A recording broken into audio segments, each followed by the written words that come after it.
Cerita manhwa ini mengisahkan seorang raja generasi ke-13 dari neraka. Raja ini memiliki sifat aneh dan sungguh di luar nurul. Dan bagaimana cerita lengkapnya? Oke lah, sampai jumpa di video selanjutnya.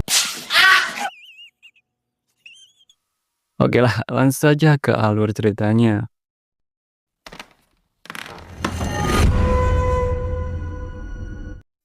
Cerita berawal di dalam kuil yang bernama Velurium. Di dalamnya ada seorang raja ke generasi ke-13 yang berdoa kepada Buddha dengan tulus. Raja itu sering berdoa kepada patung itu. Lalu raja memanggil kepala biksu. Raja bertanya kepada biksu, yaitu, apakah jika berdoa dengan tulus kepada Buddha akan mengabulkan permintaannya? Sang biksu menjawabnya dengan, iya, kalau percaya dengan Buddha maka akan dikabulkan doanya. Lalu raja mempercayainya, tapi juga meminta tolong untuk memenuhi visinya. Di sini biksu bertanya-tanya, apa itu? Kata biksu.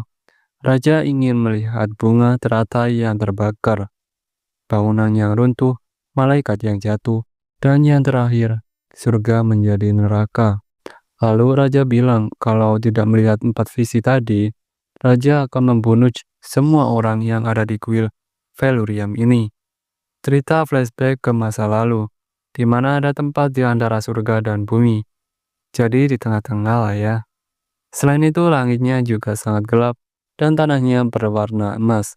Ada kerajaan yang dulu dipimpin oleh Raja Xuan Huanming dari generasi ke-12, tapi sudah meninggoy. Karena anaknya hanya satu, anaknya menggantikan posisi orang tuanya. Dia masih berusia 12 tahun. Tapi di balik itu, raja yang baru ini memiliki hobi yang sangat aneh. Yang pertama, suka mengecat hitam di porselen mahal. Yang kedua, suka merendam kain yang bagus dengan darah hewan. Yang ketiga, suka melihat ikan koi yang berjuang di air yang kotor. Yang keempat, suka menandai tubuh wanita dengan plat baja yang panas. Sungguh sifatnya kayak iblis banget ya kan? Para menteri kerajaan sungguh frustasi dengan kelakuan rajanya. Lalu menteri menanyakan kenapa selalu menerima keburukan. Tapi kata raja, dia tidak menerima keburukan. Tapi raja hanya suka melihat bangsawan dipermalukan dan yang murni menjadi rusak. Seperti menghancurkan porselen, membakar kain yang bagus atau hewan, membuang atau membunuh wanita yang cantik. Sungguh mengibliskan sifatnya ya. Setelah itu para menteri khawatir karena mereka menemukan banyak wanita yang cantik dan menawarkan kepada sang raja. Tapi raja tidak menyentuh sama sekali semua wanita. Raja hanya bermain-main dengan wanita itu dan langsung membunuhnya. Namun sebagai raja, dia harus melanjutkan garis keturunannya. Para menteri harus terus berpikir. Dan akhirnya para menteri punya ide. Lalu para menteri bilang ada cara yang belum dicoba oleh raja kepada wanita, yaitu bermain tarik selimut, maka wanita itu tidak akan murni lagi atau sudah kotor lah ya. Lalu raja menerima saran itu. Di malam harinya, para menteri mencoba dengan memberi wanita yang masih tersegel. Namun, para menteri yang tidak tahu adalah ketika sang raja melihat tubuh masih tersegel dan cantik, tapi roket raja masih tidak bisa tegak. Para menteri juga mencoba dengan banyak metode yang berbeda. Apakah itu mencambuk atau dengan penyiksaan? Tapi semua gagal metodenya. Setelah banyak usaha, akhirnya raja menemukan cara agar roketnya bisa tegak.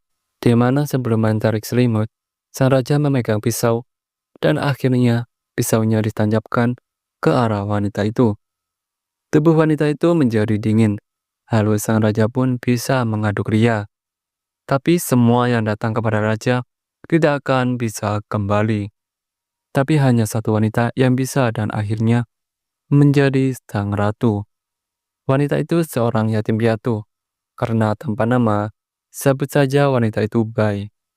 Bai tinggal di samping pintu neraka, di mana tempat itu mengalirnya lava ke bawah dan berkumpulnya anak-anak yang kelaparan. Jadi saat utusan istana lewat, dan dipilihlah untuk menjadi pelayan istana. Bai pun berpikir dia bisa lepas dari hidup di neraka ini. Tapi dia tidak tahu di mana sisi lain neraka, tapi masih tetap seperti neraka. Bai menjadi tumbuh dewasa, tapi gadis yang lainnya sudah musnah karena ulah sang raja.